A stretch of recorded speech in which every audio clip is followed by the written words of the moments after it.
Assalamu alaikum wa rahmatullahi wa barakatuhu. Dear students of ninth class, I hope that you are doing well with the blessings of Allah subhanahu wa ta'ala. So students, आज हमारा lesson number 2 है chapter number 6 enzymes में। और सबसे पहले जो एक picture आपको दिखाई जा रही है स्क्रीन पे, ये एंजाइम की इम्पोर्टेंस को कि वो किस तरह से किसी भी केमिकल रिएक्शन को स्टार्ट करने में और फिर इसको स्पीड अप करने में यूटिलाइज़ होते हैं, उसकी इम्पोर्टेंस को शो किया जा रहा है। ठीक है, तो हम इस पर भी डिस्कशन करेंगे इंशाल्लाह अभी। और उससे पहले जैसे आपसे कहा गया था कि हम चैप्टर के हवाले से अपनी इम्पोर्टेंट टर्म्स को डिस्क्राइब करेंगे।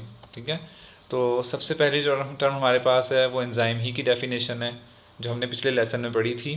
That enzymes are proteins in nature and they catalyse biochemical reactions. ठीक है, एंजाइम्स नेचर वाइज प्रोटीन होते हैं और वो कैटालिस्ट के तौर पर यानी रिएक्शन को स्पीड करवाने में, स्पीड अप करने में यूज़ होते हैं। और रिएक्शन हमारे पास बायोकेमिकल रिएक्शन होता है। इसके बाद एक टर्म आएगी आगे इंट्रासेलुलर। इंट्रासेलुलर का मतलब होता है सेल के विद इन यानी इनसाइड द सेल। इस तरह से टर्म आएगी फिर एक्स्ट्रा सेलुलर, और इसका मीनिंग है आउटसाइड ऑफ द सेल। इसके बाद एक जनरल टर्म है बच्चों एक्टिवेशन। एक्टिवेशन बेसिकली क्या होता है? It's a process of making active, यानी किसी काम को एक्टिव पोजीशन में लाने में, करवाने में जो प्रोसेस फॉलो होता है उसको एक्टिवेशन कहते हैं। इसके बाद टर्म होगी आल्टर। आल्टर का मतलब होता है चेंज कर देना, बदल देना। ओरिएंटेशन, इसका मीनिंग होता है पोजीशन। सिमिलरली ग्लाइकोलिसिस एक टर्म आएगी जो आपके लिए बिल्कुल न्यू टर्म है। तो glycolysis is the break down of glucose molecule. ठीक है, और ये हमारे सेल्स में होता है ये काम। इसके बाद एक पेप्सिन जो कि एक एंजाइम का नाम है, और ये एंजाइम जो है ये डाइजेशन ऑफ प्रोटीन्स में अपना रोल प्ले करता है हमारे स्टमक में। सो ये कुछ टर्म्स हैं बच्चों जो हमारे इस टॉपिक में आने वाली हैं। So let us come to the topic and our today's topic is activation energy. ठीक है, एक्टिवेशन एनर्जी। अभी मैंने आपको एक्टिवेशन के बारे में बताया कि एक्टिवेशन क्या होती है। ठीक है, किसी प्रोसेस को, यानी ये प्रोसीजर होता है या प्रोसेस होता है किसी काम को एक्टिव फॉर्म में लाने के लिए।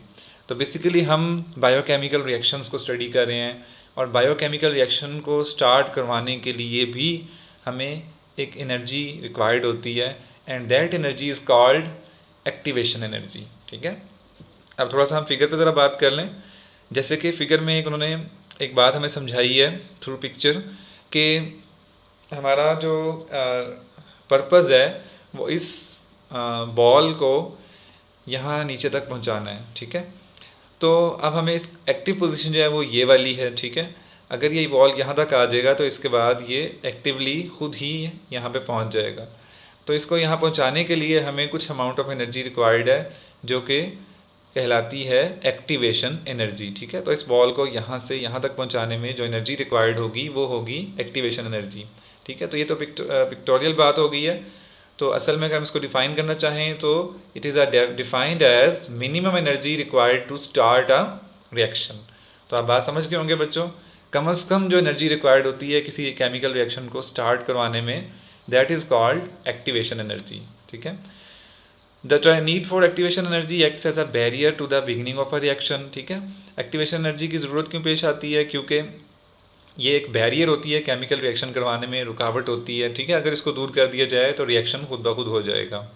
इस तरह से एंजाइम्स क्या करते हैं? Enzymes lower such barriers by decreasing the requirement of activation energy. ठीक है, एंजाइम क्या करते हैं? ये आसानी पैदा करते हैं कि जो एक्टिवेशन एनर्जी के लिए जो रिक्वायर्ड लवाजमात होती हैं वो उनको डिक्रीज़ कर देते हैं, कम कर देते हैं, और एक्टिवेशन एनर्जी जल्द एक्टिवेट होकर अपना रोल प्ले करती है। इसके बाद in the presence of enzymes reaction proceed at a faster rate, और यही काम करते हैं, यानी एंजाइम जो हैं वो बेसिकली एक्टिवेशन एनर्जी को कम कर देते हैं, जिसकी वजह से रिएक्शन जो है वो ज़्यादा स्पीड से परफॉर्म हो जाता है। अब हम अगले आर्टिकल में पढ़ेंगे कि एंजाइम्स ये काम किस तरह करते हैं। तो इसके लिए 3 पॉइंट्स हैं हमारे सामने जिन पर हम बात करेंगे कि ये मेथड है जिससे एंजाइम एक्टिवेशन एनर्जी को कम कर देते हैं। First point is that they alter the shape of substrate. ठीक है, क्या करते हैं वो? सबस्ट्रेट की शेप को ही चेंज कर देते हैं। ठीक है, और शेप चेंज करने से क्या फ़ायदा होता है कि एक्टिवेशन एनर्जी जो है वो कम हो जाती है। ठीक है, यहाँ पे मैं एक जनरल सी, एक फिज़िकल सी एग्जांपल देना चाहूँगा। जैसे हम जो टायर होता है उसको राउंड शेप का बनाते हैं, ठीक है। अगर आप इमेजिन करें कि ये राउंड शेप का ना हो, किसी और शेप का हो, तो आप जान सोचें कि कितनी ज़्यादा एनर्जी रिक्वायर्ड होगी इस व्हीकल को रन करवाने में, ठीक है। लेकिन राउंड शेप जो है वो क्या करती है, वो आसानी पैदा कर देती है उस जो है व्हीकल को चलाने के लिए, ठीक है। यानी एक इतनी बड़ी एक गाड़ी है, उसको एक या दो लोग भी जो है वो इजीली पुल कर सकते हैं या पुश कर सकते हैं। और वो क्यों कर सकते हैं, क्योंकि वो जो टायर्स हैं वो राउंड शेप में हैं और वो एनर्जी को बहुत कम कर चुके हैं, ठीक है। इसी तरह से बच्चों एंजाइम जो है वो सबस्ट्रेट की शेप को चेंज करके जो रिक्वायरमेंट ऑफ एनर्जी होती है उसको कम कर देते हैं, ठीक है, और रिएक्शन इजीली स्टार्ट हो जाता है। इसके बाद चार्जेस जो एक नेचुरल फोर्सेस हैं उनका भी रोल इसमें एंजाइम वो प्ले कर सकते हैं। वो किस तरह करते हैं कि चार्जेस की डिस्ट्रीब्यूशन चेंज कर देते हैं, और इस तरह से जो होता है सबस्ट्रेट जो होता है उसके अंदर नेचुरली जो चार्जेस के लिहाज से कुछ फोर्सेस हैं वो जनरेट हो जाती हैं, और सबस्ट्रेट जो है वो इस हालत में आ जाता है कि वो रिएक्शन को जल्द परफॉर्म कर सके, ठीक है। इसके बाद थर्ड पॉइंट है कि एक्टिवेशन एनर्जी को कैसे कम करते हैं, by bringing the substrate in correct orientation to react, ठीक है। बाज़ औक़ात क्या होता है, सबस्ट्रेट वहाँ पे मौजूद ही नहीं होता जहाँ पे उसने रिएक्शन को स्टार्ट करना है, तो एंजाइम क्या करते हैं, उसको उस पोजीशन पे लेकर आते हैं जहाँ पर उसने उस रिएक्शन को स्टार्ट करना है। इसके लिए अगर हमने फिगर जो भी देखी थी, तो ये फिगर थोड़ा सा हमें इसमें ज़्यादा इसको क्लैरिफाई कर रही है। जैसे उस बॉल को उस पोजीशन पे लाया गया कि वो खुद नीचे पहुँच जाए, ठीक है।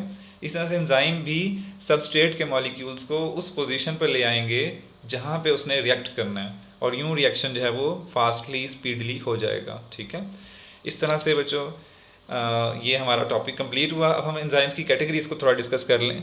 एंजाइम्स की दो कैटेगरीज़ हैं एंजाइम के काम करने के लिहाज से। एक तो है इंट्रा सेलुलर एंजाइम्स, ठीक है।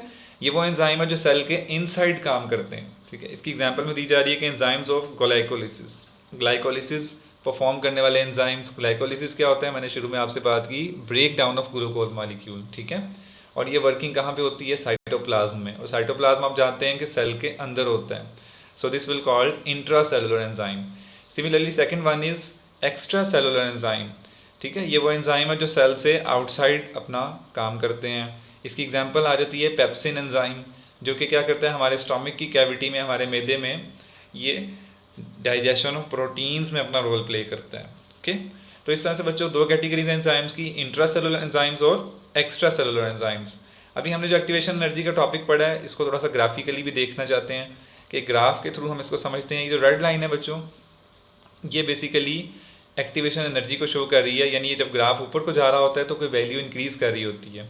तो हम देख सकते हैं कि यहाँ पे एनर्जी बताई जा रही है, तो अगर हम ऊपर को जा रहे हैं इट मीन्स कि हम ज़्यादा एनर्जी लगा रहे हैं, ठीक है। और उसके बाद क्या होगा, एनर्जी डिक्रीज़ हो जाएगी इसी तरह से।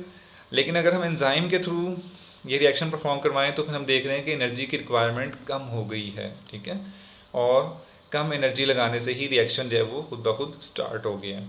तो इस तरह से एंजाइम जो होते हैं वो एनर्जी को, एक्टिवेशन एनर्जी को कम करते हैं, और एनर्जी हमें कम लगानी पड़ती है रिएक्शन को स्टार्ट करने के लिए। तो आज का लेसन हमने बच्चों, सबसे पहले हमने डेफिनेशन की थी एक्टिवेशन एनर्जी की, it's a minimum amount of energy required to start a chemical reaction. इसके बाद एंजाइम्स कैसे एक्टिवेशन एनर्जी को कम करते हैं, तो इसके लिए हमने 3 पॉइंट्स पे बात की। और एंजाइम्स की दो कैटेगरी से बात की हमने, इंट्रा सेलुलर एंजाइम और एक्स्ट्रा सेलुलर एंजाइम। तो आज का होमवर्क नोट कर लें। आपने आज 2 शॉर्ट क्वेश्चंस करने हैं। Number 1 definition of activation energy आपने करनी है, and number 2 that how do enzymes lower activation energy. इस क्वेश्चन को आपने अटैम्प्ट करना है। अब मैं आपको आपकी बुक से मार्क करवा देता हूँ कि हमने किस तरह से इस क्वेश्चन को अटैम्प्ट करना है। जी बच्चों, आप लोग पेज नंबर 107 जो कि आपके चैप्टर नंबर 6 का स्टार्टिंग पेज है, जब इस पर आएंगे तो आपको सेकंड लास्ट पैराग्राफ में ये फर्स्ट लाइन में ही एक्टिवेशन एनर्जी की डेफिनेशन मिल जाएगी। मैंने आपके सामने हाईलाइट भी की हुई है, ठीक है, इसको आपने मार्क कर लेना है। और इसके बाद जो सेकंड हमने क्वेश्चन आज करना है वो है how do enzymes lower the activation energy. तो ये लिखा हुआ है enzymes lower the activation energy in several ways, ठीक है। इसके बाद 3 पॉइंट्स इसके सामने लिखे हैं, आप चाहें तो पॉइंट्स बना के लिख दें, पैराग्राफ की फॉर्म में भी कर सकते हैं, बेहतर होगा आप लोग पॉइंट की फॉर्म में इसको लिख दें। तो इस क्वेश्चन को भी आप लोगों ने अटैम्प्ट कर लेना है, और ये 3 पॉइंट्स हैं, ठीक है। Number 1 they alter the shape of, ठीक है। नंबर 2 पॉइंट क्या है, डिस्टर्बिंग द चार्जेस और charge distribution on substrate, and number 3 by bringing substrate in the correct orientation, ठीक है। ये 3 पॉइंट्स हमारे सामने आ गए हैं। इसका बच्चों ये नेक्स्ट पेज पे अगर आप जाएंगे तो ये ग्राफ जो मैंने भी आपसे डिस्कस किया ये भी शो हो रहा है, ठीक है। फिर आगे इंट्रासेलुलर एंजाइम और एक्स्ट्रा सेलुलर एंजाइम की भी बात हो रही है, वो भी आप रीड कर लीजिएगा। इसके बाद यहाँ पे एक स्टेटमेंट लिखी है that all enzymes are catalyst. पहली स्टेटमेंट है, और दूसरी स्टेटमेंट है ऑल कैटालिस्ट आर एंजाइम। तो पूछ रहे कौन सी करेक्ट है। तो आप जानते हैं बच्चों कि कैटालिस्ट एक जनरल टर्म है, तो कैटालिस्ट में एंजाइम्स भी आते हैं और दूसरे सब्सटेंसेस भी आते हैं, लेकिन एंजाइम्स के बारे में ये बात डेफिनेट है कि एंजाइम्स आर कैटालिस्ट। तो first option will be correct, ठीक है, फर्स्ट स्टेटमेंट इज करेक्ट। तो इस तरह से बच्चों आप लोगों ने अपने होमवर्क को अच्छे तरीके से, ये 2 शॉर्ट क्वेश्चन आप लोगों ने याद भी कर लेने हैं, और इन दोनों शॉर्ट क्वेश्चंस को आपने नोटबुक्स पे लिख भी लेना है, ठीक है। अगले लेसन तक के लिए अल्लाह हाफिज़।